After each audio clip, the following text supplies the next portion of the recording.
좋은 교회에서 위대한 교회로. 미국의 유명 기독교 작가인 필립 얀시가 쓴 책 중에 교회, 나의 고민, 나의 사랑이라는 책이 있습니다. 이 책은 필립 얀시의 개인적인 신앙 여정을 바탕으로 교회에 대한 깊은 고민과 사랑 사이의 긴장을 다룬 에세이 형식의 책입니다. 한때 저자는 교회에 대한 큰 실망으로 교회와 거리를 둔 적이 있었습니다. 그에게는 이 시간이 아픔의 시간이었는데요, 그 아픔의 시간을 지나 다시 교회로 오게 된 이유와 의미를 이 책에서 소개를 합니다. 결국 저자는 교회가 아무런 문제와 흠이 없이 완벽하기 때문에 교회를 사랑하는 것이 아니라 여전히 교회는 불완전하고 사람들로 인해 때론 실망도 느끼지만 그럼에도 교회는 하나님이 택하신 도구이며 상처받은 자들이 함께 모여 치유받고 성장하는 은혜의 공동체라는 것을 이 책에서 강조를 합니다. 그래서 필립 얀시는 다음과 같은 고백을 하는데요, 교회는 하나님께서 택하신 공동체입니다. 저는 교회 없이 하나님을 섬길 수 있다고 생각했지만 교회 안에서 하나님은 저를 다듬으시고 치유하시며 이웃을 사랑하는 법을 가르치셨습니다. 사랑하는 성도 여러분, 여러분은 어떻습니까? 여러분은 이 필립 얀시와 같이 교회로 인한 깊은 고민을 해본 적이 없습니까? 저는 오늘 여러분들과 함께 교회에 대해 같이 이야기해 보려고 합니다. 과연 우리 교회는 하나님이 보시기에 어떤 교회인지, 그리고 우리가 꿈꾸고 이루어가야 할 교회가 어떤 교회인지 오늘 주신 본문에서 그 해답을 찾고 우리 교회를 향하신 하나님의 깊은 뜻을 다 같이 발견하게 되기를 간절히 소망합니다. 첫 번째 따라 하시겠습니다. 성령의 강력한 역사가 나타나는 교회. 성령의 강력한 역사가 나타나는 교회. 기독교 2000년 역사 속에 가장 롤 모델로 삼고자 하는 교회가 있다면 그게 바로 예루살렘의 초대교회입니다. 예루살렘 교회는 단지 좋은 교회라는 말로는 부족합니다. 그야말로 위대한 교회, Great Church였습니다. 그래서 많은 종교 개혁가들이 한결같이 외쳤던 것이 초대교회로 돌아가자였습니다. 그렇다면 과연 무엇이 예루살렘 교회를 좋은 교회가 아니 좋은 교회를 넘어 위대한 교회로 만든 것인가? 그 이유 중 가장 우선되는 것은 바로 성령의 강력한 역사심에 있다는 사실입니다. 43절을 함께 읽습니다. 시작. 사람마다 두려워하는데 사도들로 말미암아 기사와 표적이 많이 나타나니. 성령의 강력한 역사하심이 교회 지도자들인 사도들을 통하여 이곳저곳에서 나타났다라는 것입니다. 기사와 표적이 많이 나타났다라고 본문은 우리들에게 이야기해주고 있습니다. 기사와 표적이란 게 무엇입니까? 기사란 놀라운 기적을 말하는 것입니다. 표적이란 초월적인 역사를 말하는 것인데요, 이 같은 기사와 표적을 예수를 믿지 않은 사람들도 보게 되었고 이로 인하여 그들이 하나님을 두려워하고 하나님을 경외하게까지 되었다라는 것을 말해주고 있습니다. 사랑하는 성도 여러분, 이 같은 역사는 2000년 전 사도행전 이 예루살렘 교회에서만 나타나는 것이 아닙니다. 오늘날도 동일하게 역사하며 나타난 줄로 믿습니다. 그제 저희 목양실에 집사님 부부가 9월에 결혼하게 될 딸과 예비 사위를 데리고 인사자초를 찾아오셨습니다. 참으로 감사한 것이 이 딸이 우리 교회 청년부 공동체에서 아주 열심히 섬기고 사역하고 봉사하는 자매인데요, 같은 공동체 안에서 믿음의 형제를 만나서 이번에 9월에 결혼하게 된 것입니다. 그런데 이 집사님은 3년 전 큰 사고로 거의 죽음 직전까지 갔던 분이십니다. 22일 동안 의식을 잃은 채 사망의 음침한 골짜기를 걸었던 바로 이병한 집사님이십니다.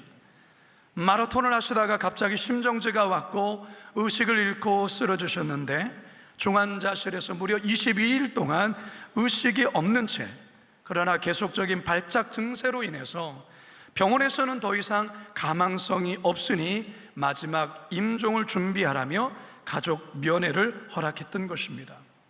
그런데 바로 그날 하나님의 놀라운 기적의 역사가 시작이 되었습니다. 극적으로 집사님의 의식이 돌아왔고 그 이후에 빠른 회복 가운데 결국 걸어서 병원을 나오셨습니다. 이제는 완전히 회복되어서 또다시 새벽마다 우리 광성 마라톤 우리 팀들과 함께 이 일산 호수공원을 돌며 하나님의 말씀을 암송하며 열심히 뛰고 계시고, 매 주일마다 군 장병들에게 찾아가 간증을 하며 하나님의 말씀을 가리키며 제자 훈련을 온전히 감당하시는 귀한 집사님이시죠. 그날 대화를 마치고 이제 마지막 기도를 제가 할 때에 옆에 있던 딸이 많이 울었습니다. 저는 그 눈물의 의미를 잘 압니다. 3년 전에 아빠가 세상을 떠날 것과 같은 그런 두려움 상황에서 망연자실하고 있을 그때에 하나님께서 우리 모든 성도들의 기도에 응답해 주셨고, 기적적으로 살아나서 이제 본인의 그 결혼식에 아빠가 자신의 손을 잡고 그 웨딩길을 걸어준다라고 생각할 때에 하나님의 그 놀라운 은혜에 이 딸이 한없이 울었던 것입니다. 여러분, 그때 우리 교회가 이병헌 집사님을 위해 얼마나 간절히 기도했는지 모릅니다.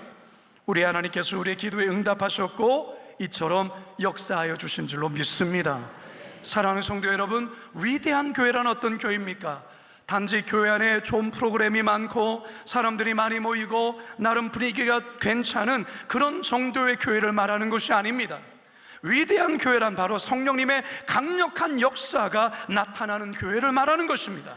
하나님의 하나님 되심이 교회를 통해 세상에 밝히 드러나는 것이요, 하나님의 살아 운행하시는 역사가 예배 가운데에 나타나는 것입니다. 하나님의 강력한 임재로 예배 가운데 성도들은 깊은 회개가 터져나오고 도무지 용서가 안 되는 사람조차 용서하게 될 뿐만 아니라 마음의 상처가 치유되어지고 어그러진 관계가 회복되는 일들이 일어나는 그러한 교회, 바로 위대한 교회를 말하는 것입니다. 교회 부서마다 위원회와 팀들마다 그리고 사역마다 성령의 역사하심으로 인하여 기쁨이 충만하고 영혼이 살아나고 목장마다 간증이 쏟아지고 기도의 응답들이 서로 나타나 위기의 가정들이 다시 회복되는 그런 고백들이 끊임없이 공동체 가운데서 고백되고 이야기되는 교회, 바로 위대한 교회의 모습이라 할 수 있습니다. 사랑하는 성도 여러분, 저는 우리 거룩한 빛 광성교회가 이러한 하나님의 위대하고도 놀라운 역사를 이루는 그런 교회 되기를 축원합니다. 말씀이 선포될 때마다 기사와 표적이 나타나는 그런 교회 되기를 축원합니다. 초대교회같이 병이 낫고 우울증이 치유되어지고 믿지 않은 자들조차 하나님의 그 두려움과 경외하는 그런 마음이 일어나기를 주님의 이름으로 축원합니다. 두 번째, 따라합시다. 서로의 필요를 기쁨으로 채워주는 교회. 서로의 기쁨으로 채워주는 교회. 초대교회의 섬김과 나눔은 우리의 상상을 뛰어넘는 놀라운 수준이라 할 수 있습니다. 44절과 45절입니다. 시작. 믿는 사람이 다 함께 있어 모든 물건을 서로 통용하고 또 재산과 소유를 팔아 각 사람의 필요를 따라 나눠주며. 이 말씀이 좀 더 구체적으로 나온 말씀은 바로 사도행전 4장 33절과 35절에 있습니다. 시작. 우리가 큰 은혜를 받아 그 중에 가난한 사람이 없으니 이는 밭과 집 있는 자는 팔아 그 판 것의 값을 가져다가 사도들의 발 앞에 두매 그들이 각 사람의 필요를 따라 나누어 줍니다. 여러분, 어떻게 이게 가능할까요? 가난한 사람이 없을 정도로 서로의 필요들을 서로를 채워주면서 가난한 사람이 없을 정도의 그런 놀라운 공동체가 바로 이 초대교회라는 것입니다. 이게 어떻게 가능한 걸까? 33절에 보게 되면 무리가 큰 은혜를 받아 라고 쓰여지고 있습니다. 지금 이 예루살렘 교회 안에는 은혜의 강물이 차고 넘치고 있다는 것입니다. 성령의 강력한 역사심 속에 심령이 변화되어 은혜에 잠긴 이들이 너와 나라는 어떤 벽도 없이 서로의 필요를 기쁨으로 채워주는 그런 일들이 교회 공동체 안에서 자발적으로 나타나고 있다는 것입니다. 이게 바로 예루살렘 교회가 단지 좋은 교회만이 아니라 위대한 교회라는 이유입니다. 자본주의 사회는 돈을 최고의 가치로 여기며 사는 사회이죠. 돈의 위력이 얼마나 크고 강력한지를 우리 모두는 잘 알고 있습니다. 그런데 이처럼 절대 가치로 여겼던 돈을 초대교회 성도들이 은혜를 경험하자 사도들 앞에 자발적으로 그것들을 내놓았을 뿐만 아니라 이로 인해서 공동체 안에서 가난한 자도 부한 자도 없이 그 공동체 안의 결핍이 해결되는 역사가 있게 되었다는 것입니다. 단지 이들이 자신의 물질만을 내놓은 것이 아닙니다. 자신의 은사, 자신의 재능, 자신의 시간, 이 또한도 자발적으로 함께 내어놓음으로 서로의 정서적인 필요, 영적인 필요가 채워지는 사랑의 공동체가 되었다는 것이죠. 46절과 47절 상반절 시작. 날마다 마음을 같이하여 성전에 모이기를 힘쓰고 집에서 떡을 떼며 기쁨과 순전한 마음으로 음식을 먹고 하나님을 찬미하며. 우리 교회는 2020년 부활절을 시작으로 매년마다 지금 6년 동안 한 번도 빠지지 않고 선한 사마리아인 프로젝트 플로잉 데이가 시행되고 있습니다. 우리 성도들이 얼마나 기쁨으로 이 일에 자발적으로 참여하고 있는지 목사로서 저는 늘 감격과 감동을 하게 됩니다. 지난번 경북에서 일어난 그 엄청난 산불로 인하여서 그 안타까운 상황을 우리 성도들과 함께 나누었습니다. 그래서 이 산불 피해와 관련해서 이 헌금액만 약 5천만 원 정도가 모아졌습니다. 그 외에 다른 것까지 합산하면 이번 부활절 선한 사마리안 프로젝트로 인하여 1억 6천여만 원이 모여져서 비빌언덕 사역, 환우들, 선교사, 개척교회 등 어려운 이웃들에게 전액을 흘려보냈을 뿐만 아니라 산불 피해와 관련된 이 헌금을 이제 우리 청년부에서 이제 7월 첫째 주간에 포항의 수련회를 떠나는데, 이 수련회는 산불로 인하여서 마을이 타버리고 집이 타버리고 교회가 타버린 그곳에 우리 청년들이 가서 그것을 복구하고 교회를 새롭게 세우는 이 일들을 우리 청년들이 하게 될 것인데요, 저도 가서 여러분들이 헌금한 그것을 그분들에게 전달하고 위로하고 올 것입니다. 사랑하는 성도 여러분, 저는 우리 교회가 세계의 어떠한 일로 인하여서 고통을 당하거나 이 나라가 어떤 일로 어려움을 당하거나 우리 지역사회가 어떤 일로 어려움을 겪을 때, 또한 교회가 어렵다는 이야기를 할 때마다 우리 성도님들은 자발적인 헌신과 참여와 나눔 속에 교회를 살리고 지역을 살리고 가정을 살리는 이 일을 너무나도 아름답게, 너무나도 멋지게 해왔습니다. 바라기는 이 놀라운 일들을 앞으로도 우리 성도님들이 더 잘 감당할 수 있기를 주님의 이름으로 축원합니다. 우리 교회가 좋은 교회만이 아니라 위대한 일을 감당하는 교회 되어지기를 바랍니다. 초대교회가 그랬습니다. 예루살렘 교회처럼 공동체의 필요를 서로 채워줌으로 눈물 흘리는 자들이 없이 그 눈물을 닦아주고 그 아픈 상처를 함께 씻겨주는, 그리하여서 좋은 교회를 넘어 위대한 교회를 이루어가시는 저와 여러분 모두가 되시길 주님의 이름으로 축원합니다. 세 번째 따라하겠습니다. 불신자들조차 인정하는 교회. 불신자들조차 인정하는 교회. 오늘 본문을 통해 초대교회가 단지 좋은 교회가 아니라 위대한 교회라는 이유를 마지막으로 이렇게 밝히고 있습니다. 47절 하반절입니다. 시작. 또 온 백성에게 칭송을 받으니 주께서 구원받는 사람을 날마다 더하게 하시니라. 초대교회가 예수님을 믿지 않는 자들로부터도 인정을 받고 칭찬을 받았다라는 것입니다. 그런데 그 칭찬과 인정이 영혼을 구원하는 역사로 이어지고 있습니다. 성도 여러분, 단지 좋은 교회와 위대한 교회의 차이가 뭘까요? 저는 날마다 영혼 구원이 일어나고 있는가, 그렇지 않은가에 있다고 생각합니다. 그 교회가 그저 좋은 교회인가, 위대한 교회인지는 날마다 영혼 구원이 이루어지고 있는가, 그렇지 않는가에 있다라는 것이죠. 교회가 존재하는 이유가 어디 있습니까? 교회가 존재하는 이유는 불신자들이 예수를 믿고 구원받는 데 있습니다. 교회가 세상의 복음을 전함으로 불신자들을 천국으로 인도하는 데 있다라는 것입니다. 그런데 여러분, 불신자들에게 예수 천당, 불신 지옥만을 외친다고 되는 게 아닙니다. 교회가 세상으로부터 칭송을 받아야 한다라는 것입니다. 그래야 그들이 교회의 말에 귀를 기울이는 것입니다. 교회가 선한 행실과 아름다운 일들을 통해, 그리고 도덕적으로 윤리적으로 세상 사람과 비교도 할 수 없을 만큼의 진실됨과 깨끗한 삶을 살아갈 때 그들은 교회를 달리 보는 것입니다. 그리고 교회가 하는 말에 그들은 귀를 기울이게 될 것입니다. 불신자들에게 인정을 받게 되어질 때 교회는 구원의 방주로서의 역할을 온전히 감당하게 되는 것입니다. 주 112년경 소아시아 지방에서 근무했던 총독 플리니우스가 비밀리에 모이는 기독교인들에 관해 조사해 황제에게 보고한 서신이 있습니다. 이 서신에서 플리니우스 총독은 기독교에 관해 이렇게 설명합니다. 기독교인들은 범죄를 멀리하고 정직하고 순결한 삶을 살며 서로에 대해 도덕적 책임을 다하려고 애쓰는 그런 이들입니다 라고 설명한 것입니다.